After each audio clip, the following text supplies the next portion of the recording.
प्यारे बच्चों, आज के इस लेक्चर में हम बात करेंगे कि मौर्यन डायनेस्टी के डिक्लाइन के बाद जो मौर्यन डायनेस्टी के हिस्सों पे जो पोस्ट मौर्यन एम्पायर्स उभर के आई, यानी मौर्यन डायनेस्टी के डिक्लाइन के बाद जो उनके द्वारा कंट्रोल में जो हिस्से थे वो कुछ नई डायनेस्टीज के कंट्रोल में चले गए।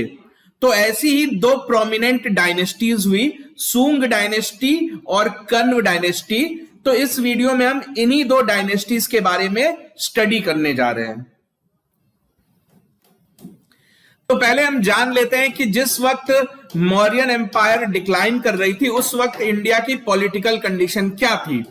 तो जैसा कि हम पिछली वीडियोस में कवर कर ही चुके हैं कि मौर्यन डायनेस्टी इंडिया के काफी लंबे चौड़े हिस्से पे फैली हुई एक डायनेस्टी थी और सम्राट अशोक या अशोक मौर्य के शासनकाल में यह सबसे ज्यादा फैल गई थी। यानी कि कलिंग जो उड़ीसा का हिस्सा था वो भी सम्राट अशोक ने जब जीत लिया था, तो आप कह सकते हो कि अफगानिस्तान से लेकर बांग्लादेश तक का एरिया और सिर्फ केरल और तमिलनाडु वाला एरिया छोड़ के जो पूरा का पूरा इंडियन सब कॉन्टिनेंट है वो मौर्यन डायनेस्टी के हाथों में चला गया था।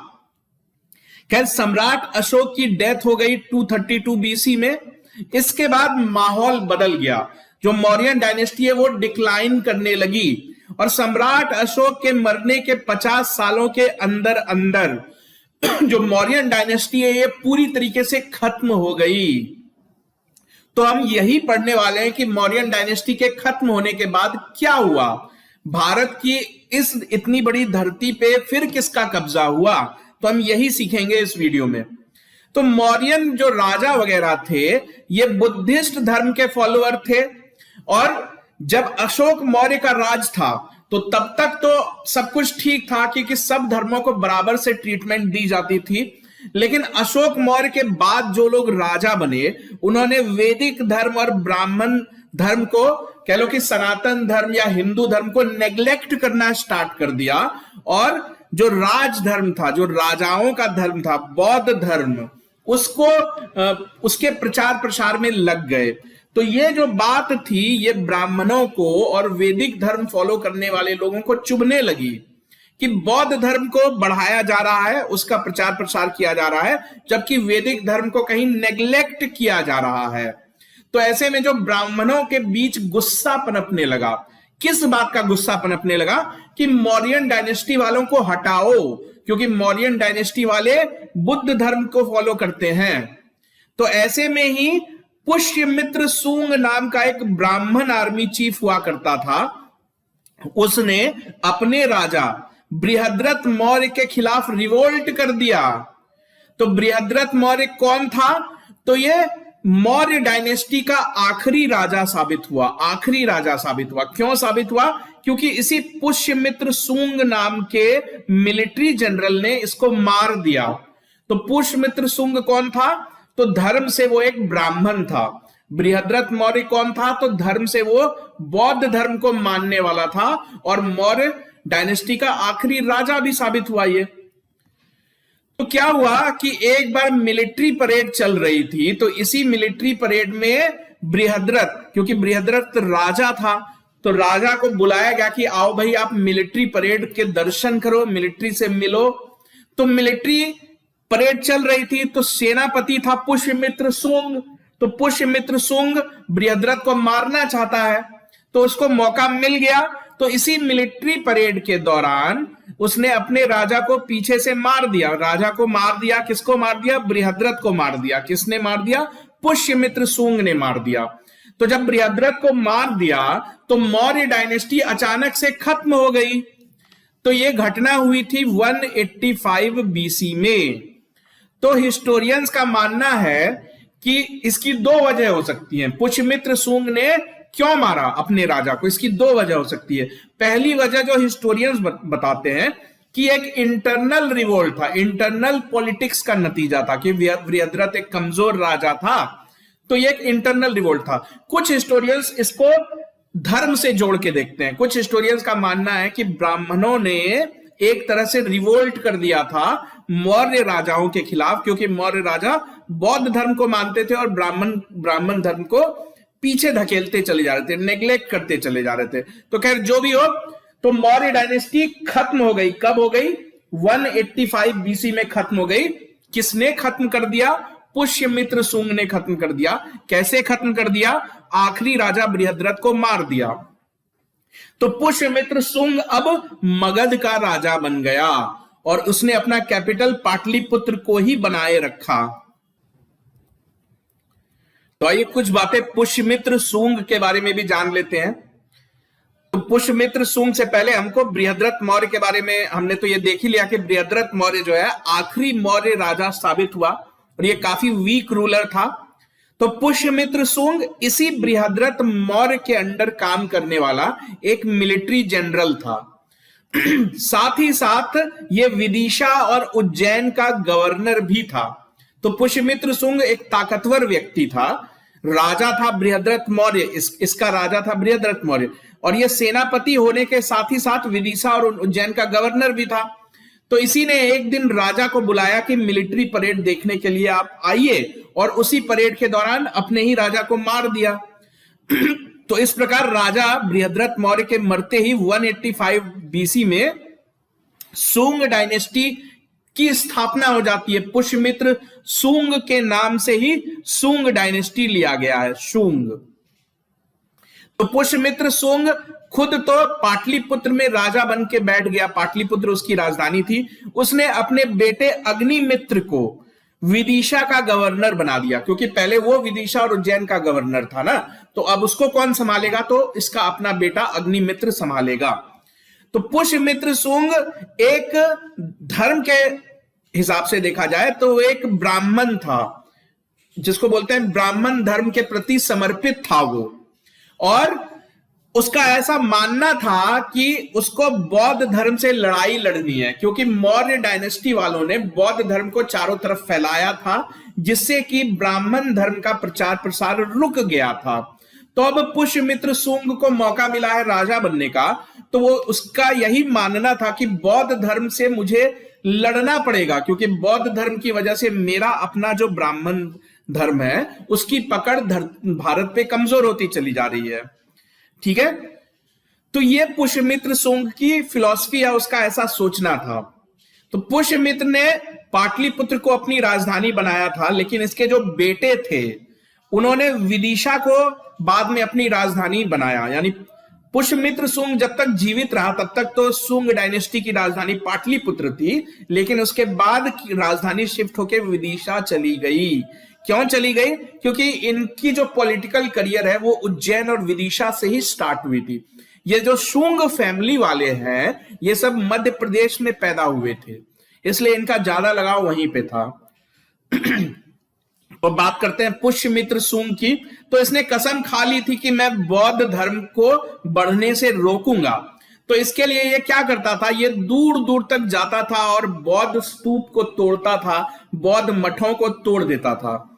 इसकी वजह थी, देखो धर्म और राजा का काफी गहरा रिलेशन होता है। जनता वही धर्म मानती है जो धर्म राजा फॉलो करता है।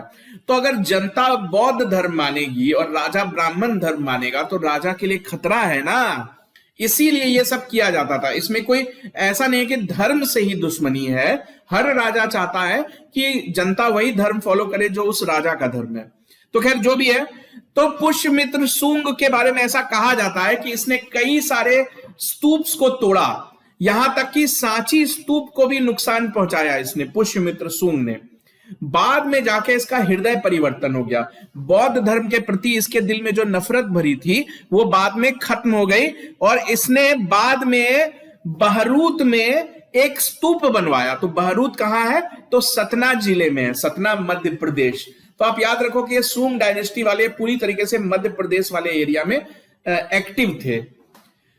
तो क्योंकि एक ब्राह्मण था और काफी धार्मिक ब्राह्मण था, तो पुष्यमित्र शुंग के बारे में हमें पता है कि ये काफी बड़े बड़े वैदिक यज्ञ करवाता था। अश्वमेध यज्ञ, राजसूय यज्ञ, वाजपेयी यज्ञ। तो ये सारे यज्ञ राजाओं को करवाने होते थे ताकि जनता के बीच उनकी ताकत बनी रहे, उनकी छवि बनी रहे। पुष्यमित्र शुंग के बारे में ऐसी मान्यता है, मान्यता नहीं, हम जानते हैं इसके बारे में कि पुष्यमित्र शुंग के दरबार में पतंजलि नाम के एक बहुत बड़े विद्वान रहा करते थे। तो पतंजलि, ये वही पतंजलि है जिनके नाम पे आज बाबा रामदेव पतंजलि नाम की कंपनी चलाते हैं। तो पतंजलि वैसे तो संस्कृत के स्कॉलर थे, यानी संस्कृत का ग्रामर इन्होंने ही लिखा है। ग्रामर होता है, रूल्स होते हैं ना कि संस्कृत कैसे बोली जाएगी, कैसे लिखी जाएगी।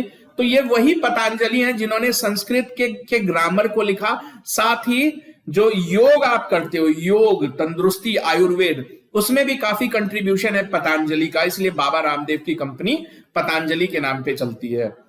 तो यही पतंजलि पुष्यमित्र शुंग के राज पुरोहित हुआ करते थे, यानी कि राजसी पंडित हुआ करते थे। पतंजलि भी ब्राह्मण, पुष्यमित्र शुंग भी ब्राह्मण। तो इसी पतंजलि ने पुरोहित रहते रहते 2 अश्वमेध यज्ञ करवाए थे अपने राजा पुष्यमित्र शुंग के लिए। तो ये आपको याद रखना है बच्चों, पतंजलि पुष्यमित्र शुंग के ही दरबार में रहते थे, उनके कोर्ट के चीफ प्रीस्ट थे, राजसी पंडित थे, राजपुरोहित थे। पुष्यमित्र शुंग ने 36 सालों तक राज किया और इनकी डेथ 151 बीसी में हो गई। तो जब पुष्यमित्र शुंग बूढ़े हो गए थे, कमजोर हो गए थे, यानी उनके आखिरी दिनों में जो पाकिस्तान वाला एरिया है वहां से अटैक्स होने स्टार्ट हो गए थे ग्रीक इन्वेडर्स के।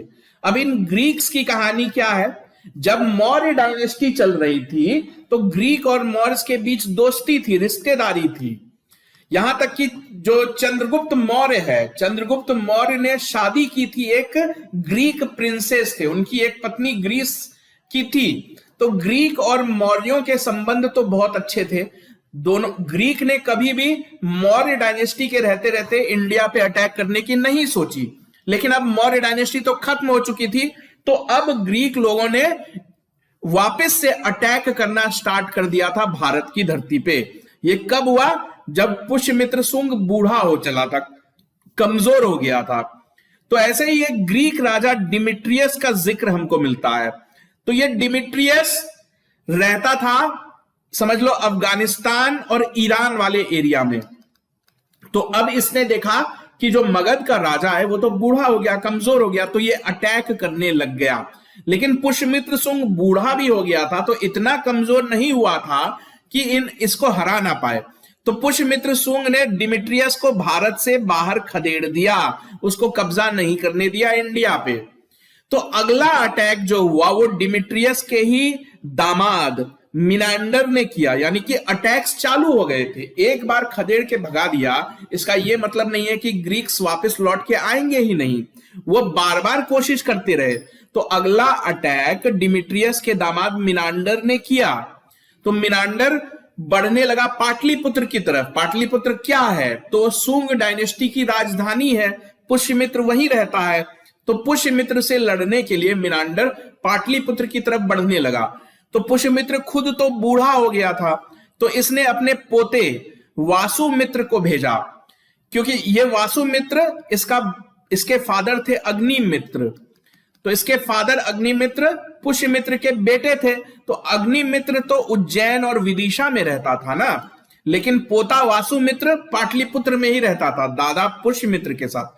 तो पुष्यमित्र ने अपने पोते वासुमित्र को भेजा कि देखो मिनांडर नाम का राजा पाटलिपुत्र की तरफ बढ़ रहा है, जाओ इसका मुकाबला करो, इसको खदेड़ के भगाओ। तो अब वासुमित्र निकलता है। मिनांडर जो है पाटलिपुत्र पहुंचने ही वाला था कि तभी वासुमित्र ने इसको हरा के भगा दिया वहां से। तो पाटलिपुत्र तक पहुंच नहीं पाया मिनांडर। तो ये मिनांडर लौट गया गांधार, और गांधार में जाके बस जाता है। ये मिनांडर है। एक चीज मैं आपको बताना चाहता हूं बच्चों, ये जो आप घुंघरेले बाल देख रहे हो ना, ये ग्रीक सभ्यता की निशानी है। जो आज आप गौतम बुद्ध के बाल भी देखते हो घुंघरेले, वो भी ग्रीक लोगों ने ही दिए हैं। जो गौतम बुद्ध की मूर्ति वगैरह हम देखते हैं, वो मूर्ति भी ग्रीक लोगों ने ही बनानी शुरू की थी, इसलिए उनके बाल भी घुंघरेले कर दिए। खैर जो भी हो, तो ये मिनांडर चला तो था पाटलिपुत्र पे हमला करने, लेकिन कर नहीं पाया, वापस लौटना पड़ा इसको गांधार। गांधार में जाके ये बस जाता है और सियालकोट को अपनी राजधानी बनाता है। तो आज सियालकोट पाकिस्तान में है। तो इसी मिनांडर ने आगे चल के बौद्ध धर्म अपना लिया। एक्चुअली हुआ क्या था कि मिनांडर से मिलने आया था एक बौद्ध भिक्षु नागसेन। तो नागसेन काफी प्रसिद्ध बौद्ध भिक्षु थे। तो मिनांडर ने उनको अपने दरबार में बुलाया। मिनांडर ने इनसे कुछ सवाल जवाब किए। ये नागसेन है। तो नागसेन से सवाल जवाब किए बौद्ध धर्म के बारे में। तो नागसेन ने इसके हर सवाल का जवाब दिया। उन जवाबों से इतना प्रसन्न हो गया मिनांडर कि उसने बौद्ध धर्म अपना लिया। तो बौद्ध धर्म की किताबों में मिनांडर का जिक्र मिलता है और मिनांडर को मिलिंद नाम से बुलाया गया है। मिलिंद, ठीक है, मिनांडर कहो या मिलिंद कहो, ये एक ही व्यक्ति है। तो बौद्ध धर्म इसने अपना लिया, इसलिए बौद्ध धर्म के किताबों में मिनांडर का जिक्र मिलता है। तो मिनांडर ने जब बौद्ध धर्म अपनाया, क्यों अपनाया? क्योंकि नागसेन से उसने डिस्कशन किए थे। तो ये जो डिस्कशन हुए, ये जो क्वेश्चन आंसर हुआ नागसेन और मिनांडर के बीच, इस पे एक बुक लिखी गई बौद्ध धर्म पे। उस वक्त काफी पुरानी बुक है ये, उसका नाम है मिलिंद पाहना। मिलिंद पाहना। तो बच्चों बहुत इंपॉर्टेंट क्वेश्चन है कि मिलिंद पाहना क्या है? तो ये इसी नागसेन और मिनांडर के हुई बातचीत का जिक्र है, जिसके बाद मिनांडर ने बौद्ध धर्म अपना लिया था। तो ये तो कहानी थी पुष्यमित्र सुंग की और मिनांडर की। अब आगे बढ़ते हैं। पुष्यमित्र सुंग के मृत्यु के बाद उसका बेटा अग्निमित्र अगला राजा बना। तो अग्निमित्र ने 149 बीसी से 141 बीसी तक राज किया। ये डेट वगैरह आपको याद रखने की जरूरत नहीं है, बस आप सीक्वेंस याद रखो कि सबसे पहला राजा था पुष्यमित्र सुंग डायनेस्टी का, और पुष्यमित्र के मरने के बाद उसका बेटा अग्निमित्र राजा बनता है। तो राजा बनने से पहले अग्निमित्र जो है उज्जैन और विदिशा का गवर्नर था। इसके बाप ने ही इसको बनाया था। तो अग्निमित्र जब राजा बन गया तो इसने विदर्भ किंगडम को हराया। विदर्भ किंगडम कहां है? तो आज अगर आप देखोगे तो महाराष्ट्र में है। क्यों लड़ाई लड़नी पड़ी विदर्भ किंगडम से? कि विदर्भ किंगडम मगध एम्पायर, यानी कि जब मौर्य डायनेस्टी चल रही थी तो ये विदर्भ किंगडम वाले मौर्य डायनेस्टी का हिस्सा थे और ट्रिब्यूट्स वगैरह, टैक्स वगैरह पे किया करते थे। लेकिन मौर्य डायनेस्टी के खत्म होने के बाद इन लोगों ने खुद को इंडिपेंडेंट डिक्लेयर कर दिया था, ट्रिब्यूट्स वगैरह पे नहीं करते थे। इसलिए अग्निमित्र को विदर्भ पे आक्रमण करना पड़ा, विदर्भ को हराना पड़ा। यही अग्निमित्र कालिदास की जो कविता है मालविकाग्निमित्रम, इसका हीरो है। तो अग्निमित्र से बना है अग्निमित्रम। अब ये मालविका कौन है? तो मालविका उज्जैन की राजकुमारी थी जिससे इसको प्यार हो गया था। तो ये एक लव स्टोरी है जो कालिदास ने लिखी है। तो अग्निमित्र के मरने के बाद इसका बेटा वासुमित्र अगला राजा बना। तो सीक्वेंस सबसे पहले पुष्यमित्र, उसके बाद अग्निमित्र, अग्निमित्र के बाद वासुमित्र। तो ये वही वासुमित्र है जिसने मिनांडर को पाटलिपुत्र में घुसने से रोक दिया था, पाटलिपुत्र से खदेड़ के सियालकोट भगा दिया था। वासुमित्र के बारे में कुछ चीजें हमको पता होनी चाहिए कि यह अग्निमित्र का बेटा था और पुष्यमित्र सुंग का पोता था। तो जब भी अश्वमेध यज्ञ करवाते थे, इसके जो दादाजी थे, ये अपने दादा के साथ ही रहता था। पुष्यमित्र सुंग के साथ ये पाटलिपुत्र में रहता था। तो इसके दादा पुष्यमित्र सुंग अश्वमेध यज्ञ करवाते थे, जिसमें कि अश्वमेध यज्ञ का क्या मतलब होता है कि राजा जो है वो घोड़े छोड़ता था और घोड़े को जो भी रोकता था उससे लड़ाई हो जाती थी। तो अश्वमेध यज्ञ के घोड़े की रक्षा करता था वासुमित्र, अपने दादाजी के घोड़े की रक्षा। अगले राजा जो इंपॉर्टेंट हुए हैं वो है भागभद्र। यानी कि वासुमित्र के बाद बहुत ज्यादा जानकारी हमको मिलती नहीं है सुंग डायनेस्टी के बारे में। उसके बाद जो अगला इंपॉर्टेंट राजा हुआ है वो है भागभद्र, और भागभद्र के बारे में हमको एक पिलर से पता चलता है, स्तंभ से। तो स्तंभ बनाने की कला जो है वो मौर्यन डायनेस्टी के टाइम से चालू हो गई थी, प्रचलन में आ गया था। तो ऐसा ही पिलर उनके बाद भी बनाया जाता था। तो ऐसा ही एक पिलर विदिशा से मिला है, इसको कहते हैं हीलियोडोरस पिलर। तो विदिशा कहाँ है? तो मध्य प्रदेश में। तो सुंग डायनेस्टी वाले जो है वो तो मध्य प्रदेश के एरिया में ही सक्रिय थे ना। तो विदिशा, जिसको कि बेस नगर भी कहा जाता था, उस वक्त बेस नगर कहा जाता था। तो ये जो पिलर या स्तंभ है, ये बेसिकली हीलियोडोरस नाम का एक ग्रीक एम्बेसडर आया था विदिशा अपने साथ लेके।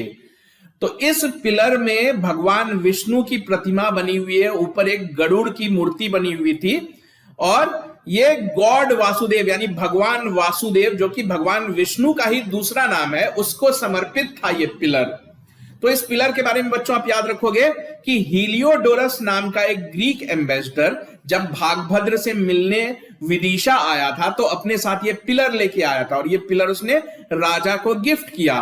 तो इस पिलर के ऊपर गरुड़ की मूर्ति बनी हुई थी। गरुड़ जो है भगवान विष्णु का वाहन माना जाता है। अब बात करते हैं आखिरी राजा देवभूति शुंग। तो देवभूति जो है वो सुंग वंश का आखिरी राजा साबित हुआ। और क्यों वो आखिरी राजा साबित हुआ? क्योंकि उसके अपने मिनिस्टर वासुदेव कण्व ने उसकी हत्या कर दी। तो वासुदेव कण्व कौन था? तो देवभूति यानी सुंग डायनेस्टी के अंडर काम करने वाला एक मिनिस्टर था। उसने अपने राजा देवभूति को मारा 73 बीसी में।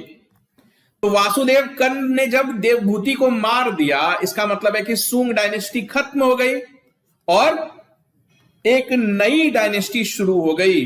वो नई डायनेस्टी क्या कहलाई? कण्व डायनेस्टी, क्योंकि उसको वासुदेव कण्व ने ही स्टैब्लिश किया। तो अब हम बात कर ले कण्व डायनेस्टी की। तो कण्व डायनेस्टी के बारे में बहुत कुछ जानने के लिए है नहीं, कंपिटिटिव पॉइंट ऑफ व्यू से भी ये बहुत ज्यादा इंपॉर्टेंट नहीं है। तो इसलिए मैं पहले ही आपको वार्न कर दे रहा हूं कि यहां पे बहुत ज्यादा आप टाइम वेस्ट ना करो तो ही अच्छा है। तो आपको बस इंपॉर्टेंट फैक्ट्स याद रखने हैं कि कण्व डायनेस्टी का फाउंडर कौन था? वासुदेव कण्व, और ये भी ब्राह्मण ही था। तो इसके पहले जो डायनेस्टी थी सुंग डायनेस्टी, वो भी ब्राह्मणों की ही थी। तो इसने अपनी डायनेस्टी कैसे बनाई थी? देवभूति शुंग को मारा था ना इसने, सुंग डायनेस्टी के आखिरी राजा देवभूति को मारा था। तो कण्व डायनेस्टी काफी कम समय तक रूल कर पाई, 72 बीसी से लेके 28 बीसी तक ही ये रूल कर पाई है, लगभग 45 साल तक रूल कर पाई है। तो इन 45 सालों में 4 अलग अलग कण्व डायनेस्टी के 4 राजा हुए। उन चारों का हम जिक्र करेंगे, बट याद रखने जैसा उनके बारे में कुछ है। तो जब कण्व डायनेस्टी की स्थापना हुई उस वक्त एग्जैक्टली क्या पॉलिटिकल सिचुएशन थी हमारे देश की? तो सुंग डायनेस्टी लगभग अपने खात्मे की तरफ बढ़ चुकी थी। उस वक्त जो ग्रीक इन्वेडर्स हैं वो बार बार अटैक कर रहे थे। तो ग्रीक इन्वेडर्स को यवन भी बोला जाता है, जो उस वक्त की संस्कृत लिटरेचर वगैरह है उसमें इन ग्रीक इन्वेडर्स को यवन नाम से जाना जाता है। ठीक है। तो कण्व डायनेस्टी जब स्टैब्लिश हो रही थी उस वक्त इंडिया के क्या हालात थे? सुंग डायनेस्टी बिल्कुल डिक्लाइन पे थी और जो ग्रीक इन्वेडर्स हैं वो अटैक कर रहे थे नॉर्थ वेस्टर्न पार्ट पे, और साउथ इंडिया में तो बिल्कुल ही सतवाहन डायनेस्टी ने कंट्रोल अपने हाथ में ले लिया था। सतवाहन डायनेस्टी वाले बिल्कुल आजाद हो गए थे, ना वो सुंग डायनेस्टी के अंडर थे ना ही कण्व डायनेस्टी के अंडर थे। साका, एक अलग डायनेस्टी साका की, जो कि बेसिकली इंडो ईरान से आने वाले ट्राइब्स, वो भी बार बार इंडिया पे अटैक करते थे और खास करके मध्य प्रदेश और गुजरात वाले एरिया में अटैक किया करते थे ये। तो अटैक्स हो रहे थे डायनेस्टीज, कोई भी स्ट्रॉन्ग डायनेस्टी उस वक्त इंडिया में थी नहीं। तो ठीक इसी वक्त वासुदेव कण्व ने अपने राजा को मार गिराया, देवभूति शुंग को मार गिराया और सुंग डायनेस्टी को बिल्कुल हमेशा के लिए खत्म कर दिया। तो सुंग डायनेस्टी को हमेशा के लिए खत्म कर दिया, इसका क्या मतलब है? तो सुंग डायनेस्टी खत्म हो गई पाटलिपुत्र वाले एरिया में, लेकिन इसके जो बचे खुचे राजा थे वो मध्य प्रदेश में शिफ्ट हो गए। मध्य प्रदेश विदिशा वाले एरिया में जाके वहां से वो रूल करने लगे। ठीक है, यानी कि कह सकते हो कि एक ही कण्व डायनेस्टी ने इनको पाटलिपुत्र वाले एरिया से मार के बाहर कर दिया। पाटलिपुत्र वाले एरिया से मार के सिर्फ मध्य प्रदेश तक सीमित कर दिया और कण्व डायनेस्टी ने उनकी जगह पाटलिपुत्र में का कंट्रोल अपने हाथ में ले लिया। तो कण्व डायनेस्टी के 4 राजा हुए, 45 सालों तक लगभग कण्व डायनेस्टी ने रूल किया और इनकी कैपिटल थी पाटलिपुत्र। तो इन 45 सालों में 4 राजा हुए, उन चारों के नाम आप याद रख लो, इतने ही काफी है, इनके बारे में कुछ और याद रखने की जरूरत नहीं है। ठीक है, तो सबसे पहला राजा था वासुदेव कण्व। वासुदेव कण्व के बाद भूमिमित्र कण्व ने गद्दी संभाली। भूमिमित्र कण्व वासुदेव कण्व का बेटा था। तो अब ये भूमिमित्र कण्व के बारे में हम क्या जानते हैं कि इसको सतवाहनों से काफी ज्यादा लड़ाइयां लड़नी पड़ी, क्योंकि तब तक सतवाहनों ने अपने आप को साउथ इंडिया में एस्टेब्लिश कर लिया था। तो ये जो कण्व डायनेस्टी है, इनकी एक्चुअल कैपिटल तो पाटलिपुत्र थी, लेकिन इनको बार बार लड़ाई लड़नी होती थी सतवाहन से और सूंग डायनेस्टी से भी। तो सूंग डायनेस्टी वाले पाटलिपुत्र से तो भाग गए थे, लेकिन उन्होंने अपने आप को विदिशा में सेटल कर लिया था। तो बाद में कण्व डायनेस्टी वालों ने विदिशा को भी कब्जे में कर लिया। ठीक है, तो पाटलिपुत्र और विदिशा, ये 2 जगह से ये अपनी कैपिटल चलाते थे। अब बात करते हैं इसके तीसरे राजा की। तो तीसरा राजा था नारायण। तो ये नारायण कौन था? तो ये भूमिमित्र का बेटा था। ऐसे कहानी शुरू हुई। सबसे पहला राजा वासुदेव, उसके बाद भूमिमित्र, भूमिमित्र के बाद नारायण। तो नारायण के बारे में हम ज्यादा कुछ नहीं जानते हैं, बस इतना जानते हैं कि जब नारायण मर गया तो उसका बेटा सूसारमन अगला और आखिरी कण्व राजा बना। क्यों बना? क्योंकि इन कण्व डायनेस्टी वालों की लड़ाई चलती थी बार बार सतवाहन वालों से। तो फाइनली सतवाहन डायनेस्टी ने कण्व डायनेस्टी को खत्म कर दिया, ओवरथ्रो कर दिया। ठीक है, तो कण्व डायनेस्टी की पकड़ थी पाटलिपुत्र में, उसको सतवाहनों ने उखाड़ के फेंक दिया। तो सतवाहनों के कंट्रोल में पूरा का पूरा मगध रीजन आ गया। पाटलिपुत्र, उत्तर प्रदेश, बंगाल, ये सब कुछ आ गए। लेकिन इन सतवाहनों ने मगध में जाके सेटल नहीं किया अपने आप को, वहां पाटलिपुत्र में जाके रूल नहीं किया। इसलिए सतवाहन को मगध डायनेस्टी का हिस्सा नहीं माना जाता है। क्यों? क्योंकि सतवाहन जो है बेसिकली साउथ इंडिया से रूल करते थे। ये महाराष्ट्र, आंध्र प्रदेश, कर्नाटक, ऐसे जगहों से इन्होंने रूल चलाया, कभी भी पाटलिपुत्र को अपनी राजधानी बनाई नहीं। तो आप कह सकते हो कि कुछ सालों के लिए, कुछ 100 सालों के लिए तो इसलिए बच्चों आप ये फैक्ट हमेशा याद रखना। कई बार ये क्वेश्चन के फॉर्म में भी पूछा गया है, तो आपको ऑप्शन दे देंगे और पूछेंगे कि इसमें से किस डायनेस्टी की कैपिटल कभी भी पाटलिपुत्र नहीं रही, या कहेंगे कि इनमें से किस डायनेस्टी ने कभी भी मगध को कंट्रोल नहीं किया, या मगध से अपना सीट ऑफ पावर, यानी कि जहां आप अपनी कैपिटल बनाते हो वो सीट ऑफ पावर मगध को नहीं रखी। तो बच्चों आंसर हो जाएगा सतवाहना। तो आगे आप सतवाहना पे एक पूरी डेडिकेटेड वीडियो देखोगे, लेकिन बस मैं आपको याद रखने के लिए बता दे रहा हूं कि मगध, जब हम मगध की बात करते हैं तो एंशिएंट मगध में 7 डायनेस्टीज हुई, एक के बाद एक के बाद एक। उन 7 डायनेस्टीज में सतवाहना को इंक्लूड नहीं किया जाता है। क्यों? क्योंकि इन लोगों ने अपना पूरा जो रूल है वो साउथ इंडिया से किया। ये बात आप याद रखोगे। तो बच्चों ये कहानी थी कि मौर्यन एम्पायर के डिक्लाइन करने के बाद जो इंडिया खास करके जो नॉर्थ इंडिया है, वहां पे कौन सी नई डायनेस्टीज आई। तो हमने अभी 2 डायनेस्टीज कवर की, सूंग डायनेस्टी और कण्व डायनेस्टी।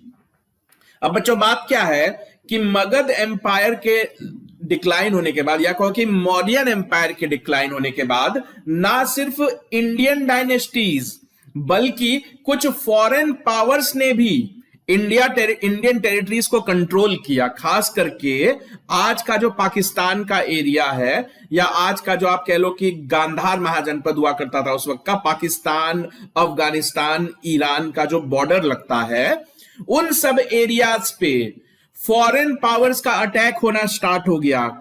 जैसे कि ग्रीक ट्राइब्स आके अटैक करने लगे, ईरानियन ट्राइब्स आके अटैक करने लगे, चाइनीज ट्राइब्स आके अटैक करने लगे।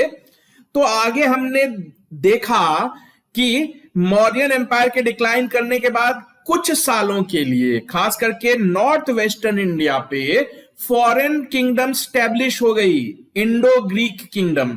ये लोग आए तो ग्रीक से, लेकिन इंडिया पे रूल करने लगे। Indo Iranian culture. तो आगे ये सब हम जो फॉरेन एम्पायर स्टैब्लिश हो गई थी, अगली वीडियो में हम डिटेल में कवर करेंगे। ठीक है।